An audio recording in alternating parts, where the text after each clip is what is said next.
ตอนเช้าของวันที่2มีนาคมนี้อยู่ที่โรงเรียนอนุบาลสุขุมาได้เปิดขบวนการซักยากันพยาธิแห่งชาติหยอดวัคซีนโปลิโอให้แก่เด็กอายุ5ปีให้บรรลุ95ส่วนร้อยโดยการเป็นประธานของฐานพรพิรุณนรสินรองเลขาพรรคเมืองประธานคณะกรรมการปกครองเมืองมีฐานมณีสินแสงมณีวงศ์คณะประจำพรรคเมืองประธานแนวเราสังสาสตร์เมืองท่านดร.ศรีสุขแก้วมณีวงศ์กรรมการพรรคเมืองหัวหน้าของการสาธารณสุขเมือง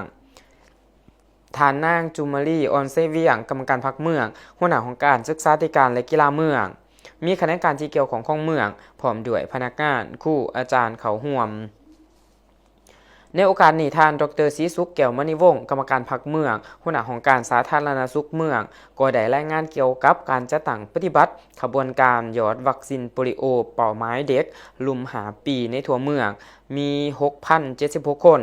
และสภาพการระบาดของพยาธิโปลิโอในภาคพื้นและในลาวในระยะที่ผ่านมาซึ่งเห็นว่าบรรลุได้ตามคาดหมายสามารถปฏิบัติได้11ตัว4บอกสภาพการของพยาธิโปลิโอที่ยังมีความเสี่ยงในการระบาดในบางพื้นที่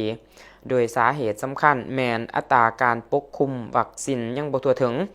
โดยเฉพาะอยู่ในเขตห่างไกลศอกหลีกและเขตที่มีการเคลื่อนย้ายประชากรดังนั้นการดำเนินการหยอดวัคซีนในครั้งนี้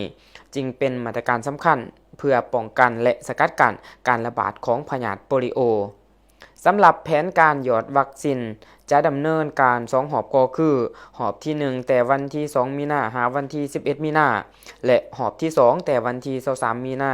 จนถึงวันที่2เมษายนสำหรับเป้าหมายแม่นให้เด็กอายุ0-5 ปีในทั่วเมืองได้รับการหยอดวัคซีนให้หลายกว่า95ส่วนร้อยขึ้นไป